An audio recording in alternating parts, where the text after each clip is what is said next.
What's up everybody, Matt Moran here for another car review. This is the 2022 Volkswagen Jetta GLI. So about the 2022 GLI, well, it's been refreshed here a little bit. It's mostly cosmetic stuff, although there is a nice improvement to the exhaust, which Volkswagen says gives you improved acoustics. But up front here, you'll see you have a new grille and a new front bumper.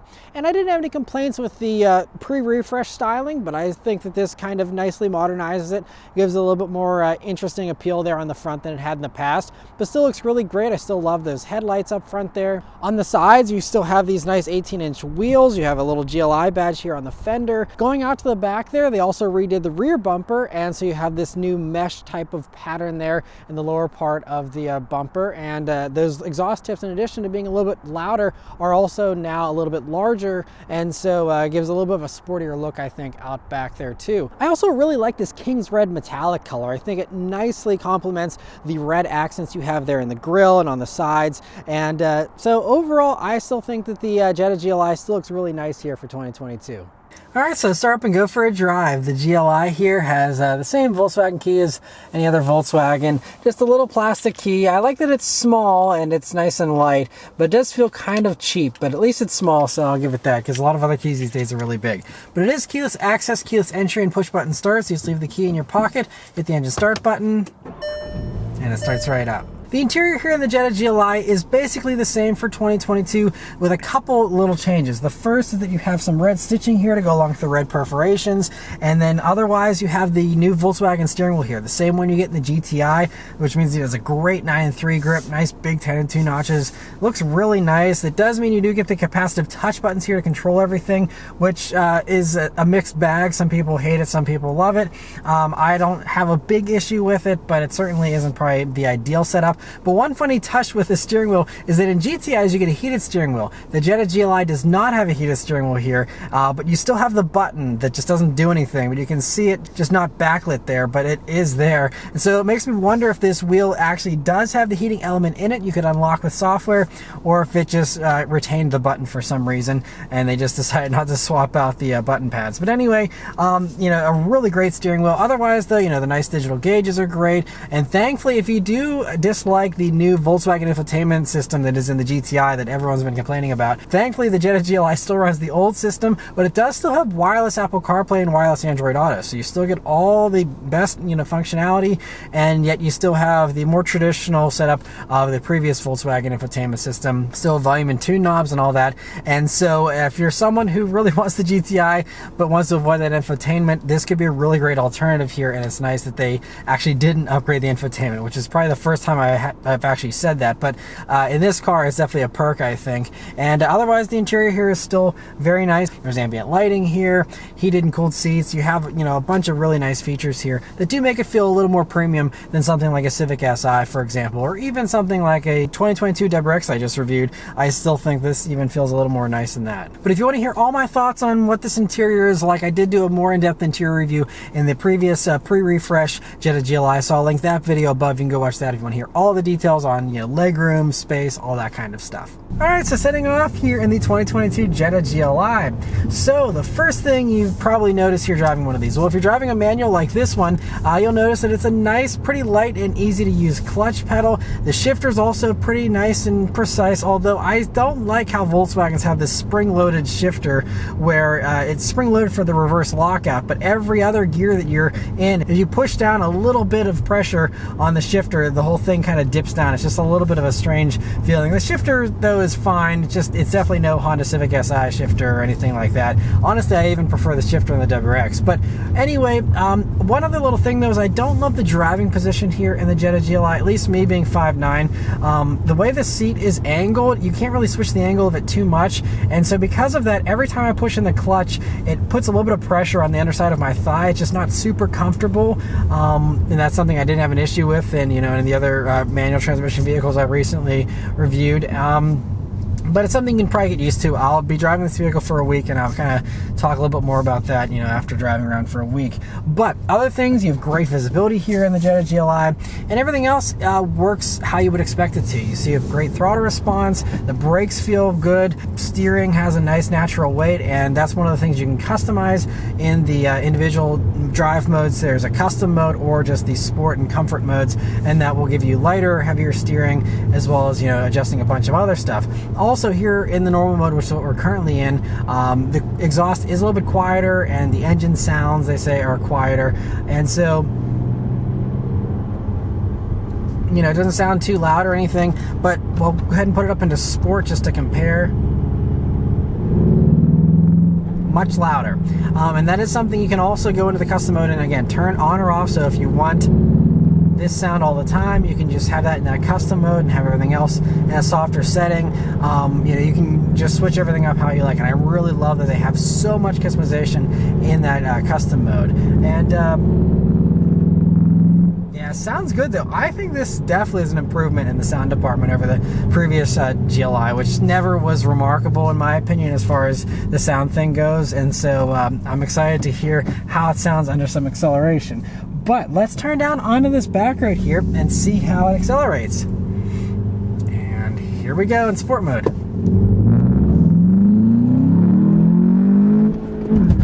All right. Chirped the tires there in second, and very strong acceleration. It definitely does feel a little punchier than the Civic Si, which I just drove not too long ago, and was very impressed with that. But anyway, as far as the GLI here, it runs the 2-liter turbocharged 4-cylinder it has before, and it's 228 horsepower, 258 pound-feet of torque. So it's a really strong motor, and it's paired up with this limited slip differential in the front, so you actually put the power down very well. So I mean, as far as the performance numbers go, it should be the same as it was for the pre-refresh, which means you're talking about a 5.8 seconds 0 to 60 here with the manual, is what Car and Driver got. And then if you were going for the DSG 7-speed auto, then you would have a 5.6 seconds 0 to 60. So a little bit quicker there. But this manual, I think, is still a really good experience. And yeah, this thing, you definitely feel that extra torque. That is what you feel a lot more, because even if the Civic Si of this generation is underrated a little bit and maybe is making closer to the same like 230 horsepower as this is, it doesn't make nearly as much torque as this motor does, and that torque is really what you're going to notice and appreciate. And now we're on a little bit of a rougher road here, and you hear some road noise here, but it's not too bad. I'd say that it's right in line with most of the other competitors as far as refinement goes, and also I think has a little bit of a softer ride than the Civic Si. I'm picking up on that here, that it definitely seems a little more comfortable. But let's go around the corners I always take here and see how this ride affects the handling. So we are on the Hankook all-season tires. You can get summer tires here if you'd like, that are also Hankooks, but these all-seasons though are doing a pretty good job so far here, especially considering it's only 31 degrees outside. But handling is pretty good. So what I'm noticing, especially since I'm sitting up a little bit higher in this than I was in the Civic Si, is that it doesn't feel quite as flat and quite as agile as the Civic Si. This is also a little heavier than the Civic Si. These weigh about 3,200 pounds. Civic Si now is a little under 3,000. So you're going to feel those couple hundred pounds extra. And I think they did definitely tune this to be a tiny bit on the softer side, but this still feels really good, especially with the adaptive dampers here that you have, in the sport mode here, they're in their stiffest setting. And so even with that though, this still rides nicer than a Civic Si does here for the new generation. So I'm pretty impressed with the ride quality. But anyway, handling is good, just again, still a little more lean than the Civic. So I don't think it feels better than a Civic Si in corners. I also think that the new Directs feels better in corners than this does as well. But this isn't sloppy by any means, and it actually is a little bit better than I remember, because I remember it feeling even a little more leany than this with the pre-refresh. I don't think they retuned the adaptive dampers or anything here, but I'm just noticing it just seems to ride pretty nicely. And so and it's great you have the adjustability with the adaptive dampers, so you can have things softer, stiffer, depending on your mood and what you want to do. But yeah, I think handling is still very good. I I'm really nitpicking as far as, its shortcomings. I think that any enthusiast will be, more than happy with this. It's probably not razor sharp like, for example, the Golf R I just reviewed. That's going to be a little bit flatter as far as the handling goes. You also just sit a little bit lower in the, Golfs and stuff. So it's going to, and they also are smaller vehicles. So all those things are going to combine to make them feel, a little bit sportier than this. But this still feels very sporty, and especially considering, the savings you get with this over those. Now, I know the new brand new GTI, which I have not reviewed yet, but I know that does get a little more horsepower these days. So that could possibly justify some of that price increase. But I think, if you want a very similar experience to a GTI, you want the sedan though, and you want to save a few bucks, I really think this is still, very close to being similar fun to the GTI, and drives really nicely. And even whenever we just kind of calm down here, we're going to pop it into fourth and just cruise behind traffic here. And it nicely calms down, even still in sport mode here. It's not constantly loud or anything, so it is still pretty nice and refined. But all it is, one button press away to having softer dampers and a quieter, engine and all that if you want that. Also, whenever you want to haul this speed down, you have brakes from the Mark 7 Golf R actually. So they're 13.4-inch rotors up front there, and plenty of stopping power. Very nice, strong feeling brakes, and they're also very natural with the way they ramp up whenever you're using the pedal here, and so they feel really good. All the driver inputs here do feel really, really nice in the GLI, and yeah, it really feels nice and strong. And so if you're someone who does test drive a Civic Si or even a WRX, honestly, I think that at certain RPM this is going to feel definitely punchier than the Civic Si, and even potentially could feel a little punchier than the WRX under certain circumstances. And with this motor being much more fuel efficient than what you're going to get in the WRX, that also could be another thing worth considering here with the GLI if you're willing to live with not having all-wheel drive. But we'll go around a few more corners here. Even got a little bit of water here. We can test out how this diff does, putting the power down, coming out of a corner. Yeah, I mean, I got the traction control light coming on just for a split second there, but it really does such a good job putting the power down here coming out of corners. And yeah, handling is really good. I do think that they must have improved the tuning here for the adaptive dampers, because this certainly does feel better than I remember the pre-refresh feeling, for sure. Just wish that I had the GTI seats to hold me in place a little bit, because these seats are not as aggressive as those are. But aside from that, yeah, it's a really great experience on a back road. And now hitting some potholes, even in sport mode, really very mild. But we'll go ahead, and I'm actually going to put up into my custom mode, which still keeps most things in a sportier setting, but does have the dampers in their softest mode. And yeah, I mean, so far it's still nice and smooth. Here's a couple more bumps. Yeah, it's very, very refined. So yeah, that is one thing. The adaptive dampers here certainly give you a better ride than Civic Si and WRX for sure. And a very nice thing to have here. Now, I haven't done a lot of testing in the Elantra N. The Elantra N is the other big one that I will talk more about the competition here towards the end of this video and how it compares pricing wise.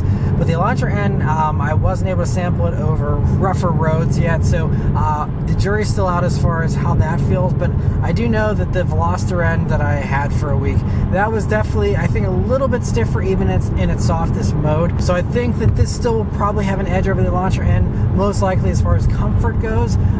But on a back road, I still think the Elantra N also is going to handle much better than this will as well. And now on the highway here in the Jetta GLI, one thing is you now have the travel assist feature here, which does do some steering assist for you in addition to the adaptive cruise control, which is really nice. You have both those things here, even with the manual transmission. So far, it's doing a really good job with steering. Now, obviously, you have to have your hands on the wheel still with this system, but you know, it is doing a good job of centering the vehicle in its lane here and making some steering for me.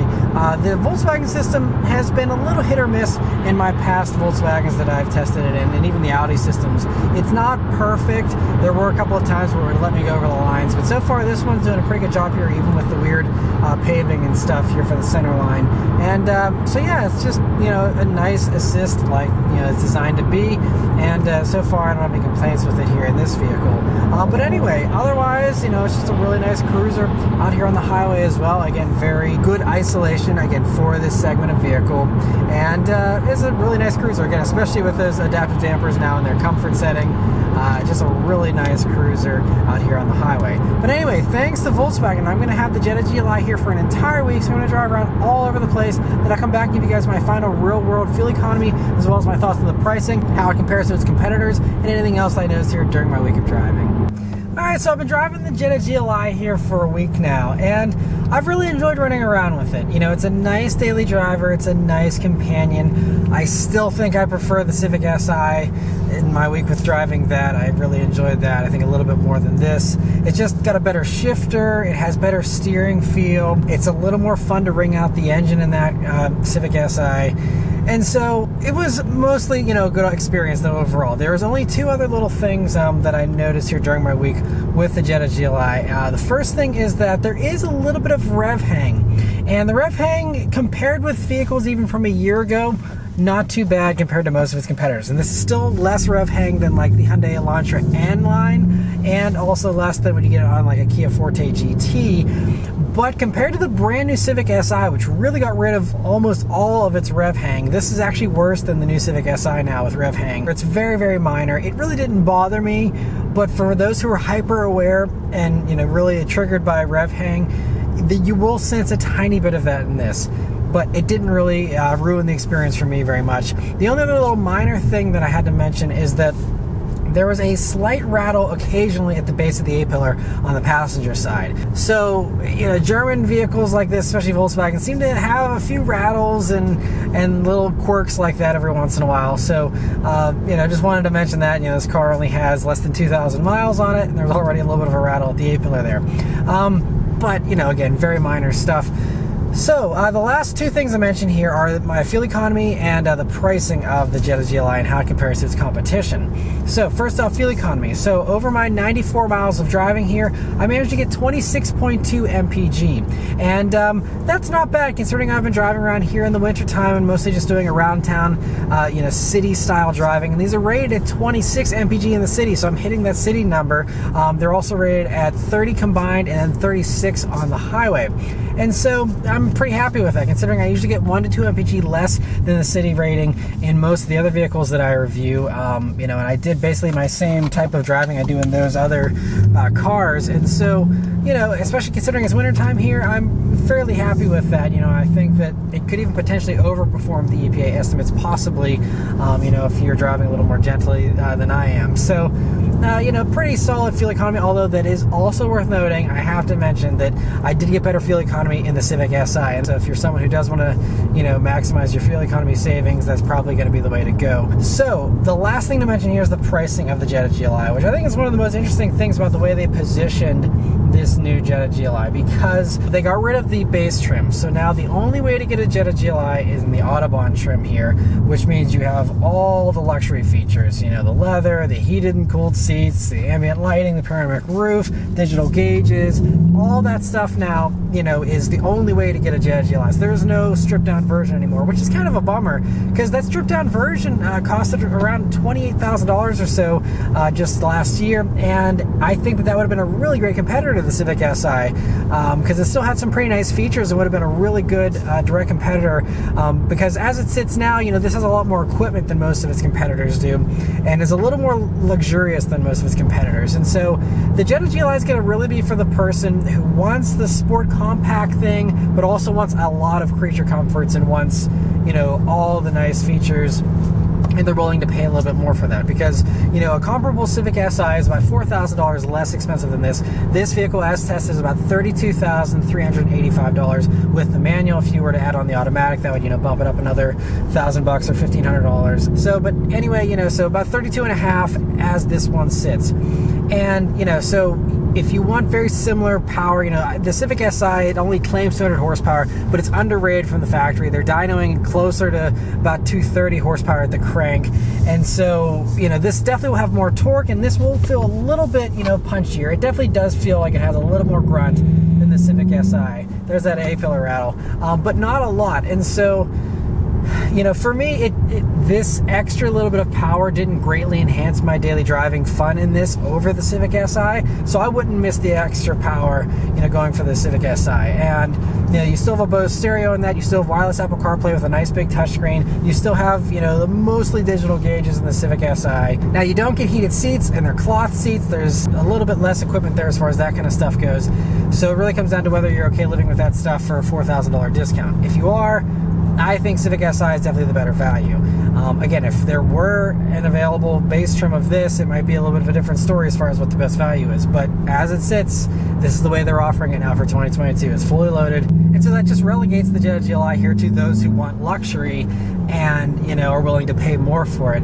Because the other things, you know, for example, if you want a comparable GTI, you know, that has more power now and is also, you know, very much brand new versus this being, again, just a refresh here for 2022. But those are about $4,000 more expensive for a comparably equipped GTI, and that, you know, has the new infotainment system most people hate. You have a little bit less space in the GTI. You have a bigger back seat in this, bigger trunk in this than the hatch in the GTI. And so, you know, I think if you're someone who is a little iffy on the new GTI, but you really like Volkswagen stuff, this could be perfect for you. But like some of the other competitors, though, that you can get, you know, for very similar money, I mean, a WRX, the brand new WRX, if you want a comparably equipped one, that's also going to run you about $37,000. Obviously, you get the all-wheel drive with that, you know, $5,000 upcharge or whatever for the WRX, and you do get a tiny bit more horsepower. You know, I mean, on paper, it's, you know, a little bit faster with 271 horsepower versus 228 in this, but they do about the same torque this in a WRX. So, seat of the pants, you know, if you're not launching it or something, I really feel like this is going to feel pretty similar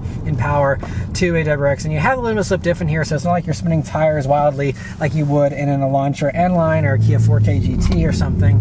And so, you know, I just feel like the WRX is great if you want all-wheel drive, but otherwise, I think that, you know, you kind of get a little bit more here in this, because this even at, you know, the comparable 37 grand of a WRX still doesn't give you cooled seats, still doesn't give you wireless Apple CarPlay or wireless Android Auto, and a few other things that the WRX is even lacking at that $37,000 price point, like the digital gauges. And so, you know, I still think this even has an edge over the WRX if you don't have to have all-wheel drive. You know, in addition to the savings, you get a little bit more for less money in this, so definitely a good value there. But then the last one I have to mention is the Hyundai Elantra N. The full-blown Elantra N, you know, it's $33,000 for the manual transmission one. For the same price as this vehicle, the Elantra N gives you about 50 more horsepower. It gives you about, I think, 40 more pound-feet of torque here than this does. So, I mean, it's a lot more punch. And so, even from that point alone, I mean, the fact that for basically the same money, a couple $100 more, you can have 50 more horsepower in the Elantra N. You know, if you're really looking for the best performance value possible, Elantra N still has that covered 100%. Now, the Elantra N does have like heated seats and it does have digital gauges, and in the DCT version you do get a moonroof, so it has some of the features that are lacking in some of the other competitors. But then it also you know, doesn't have the cooled seats you get here in this. It doesn't have the leather, so it does do without a few of the features. So it's just going to come down to whether you can live with that or not. But if you are willing to live without a couple of those luxury features, I mean, the Elantra N all day every day is going to be the better value. In addition to just, you know, having it beat on power, it also has way more features to it. So it has like a 4-mode exhaust, it has adaptive dampers that are a little bit more adjustable than they are here in this, in my opinion. At least they feel like they make a bigger difference than they do in this. It has the auto ref match downshift. It has you know, a bunch of stuff you can change as far as the interior sound, in addition to the exhaust sounds. Obviously, you know, it's bolder styling than this, so that might disqualify for some people. But if you can get over the little shortcomings of the Elantra N, it is definitely the better value as far as performance goes. So it all really comes back to my original conclusion that, you know, the Jetta GLI, since they now only offer it in this fully loaded trim, really relegates this car to those who want a ton of luxury features in their sport compact. If you do, then I can see there still being a value here in this and, you know, being worthwhile. But if that isn't something that's a top priority for you, I do think there are better options out there than the Jetta GLI. But anyway, that's all of my thoughts here on the Jetta GLI. Let me know your thoughts on it in the comments below. Huge thanks to Volkswagen here for providing me with the Jetta GLI to review for you guys today. And yeah, thank you guys very much for watching, and I'll see you on the next one. Take care.